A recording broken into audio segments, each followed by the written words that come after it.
How about metaphor. dreams? What is a dream? Yeah. Well, I more and more, I don't know if you're paying attention to this. It's become more acceptable in the scientific community to do large scale studies of psychedelics, for example. And there's a lot of connection between psychedelics and dreams. There's very similar states. There's a lot our mind does when it detaches itself from reality, that it can just explore a lot of different ideas. It's very possible that dreams is you're traveling somewhere.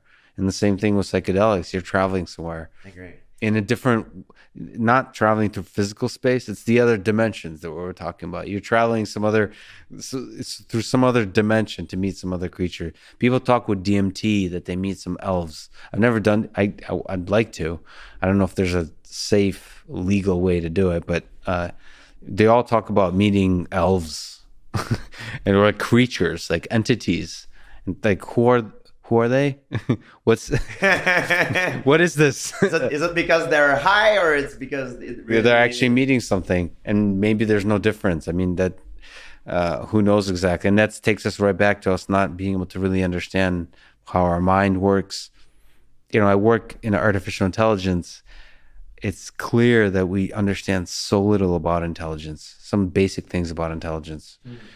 Just at the very sort of basic first principles level, we don't understand what it means to reason, to think, to assimilate pieces of knowledge together from the basics to the complex.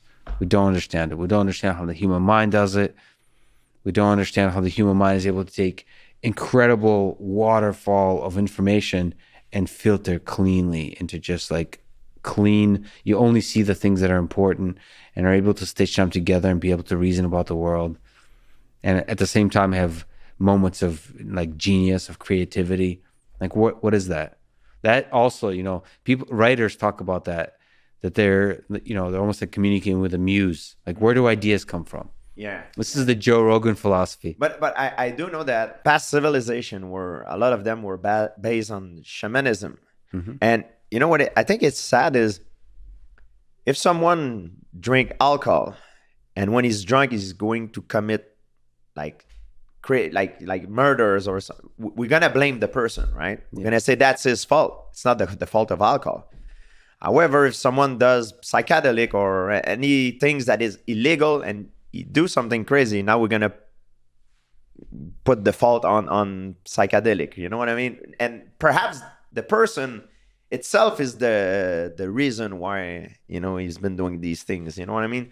So yeah, it's fascinating how like society, you know, like in Canada they just legalize marijuana. Marijuana is legal. But before that, before they did it, like if you talk, for example, to my dad is against it, like because the whole mentality is like, it's drug, it's bad, but drinking a glass, drinking a beer, it's fine. I mean, what is, you know what I mean? What is good? What is bad? And I guess eating chocolate could be bad as well for your health, or like, I mean, I'm going to the extreme now, but yeah. What is good? What is bad? If you use it for recreation, you use it for an experience, to learn about yourself. It's like it's the line is very tiny. You know, there's some countries that drugs are all legals. You know what I mean? And I don't know the stats, but I would be interesting to know if they have more crimes there than other countries where it's more strict. I would be interesting to know about that. It's fascinates me, you know. Yeah, and I mean, we humans kind of just come up with arbitrary lines of what's good, what's bad. That applies with drugs. That applies with anything. That applies with animals, for example. We talked about carnivore diet. Maybe the time we live in now will be remembered for the cruelty to animals, for example. And I believe the 21st century will be remembered for our cruelty to robots. That eventually there will be a civil rights movement for robots, where the ones who choose to be conscious, the ones who have consciousness, will say, we deserve rights too.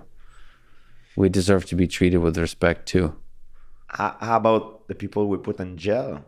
People put in jail. Maybe I think in the future we'll look back and we'll think of ourselves being stupid to put people in jail instead of, like trying to fix the problem in at the base. Of course, now or I guess it's our ignorance that made it in a way that we cannot sometimes understand what makes sometimes a psychopath or a murderer. But if we can pinpoint the problem and take care of it before, you know what I mean, or made it in a way that we can reestablish that person in the society, who knows, what was the futures hold.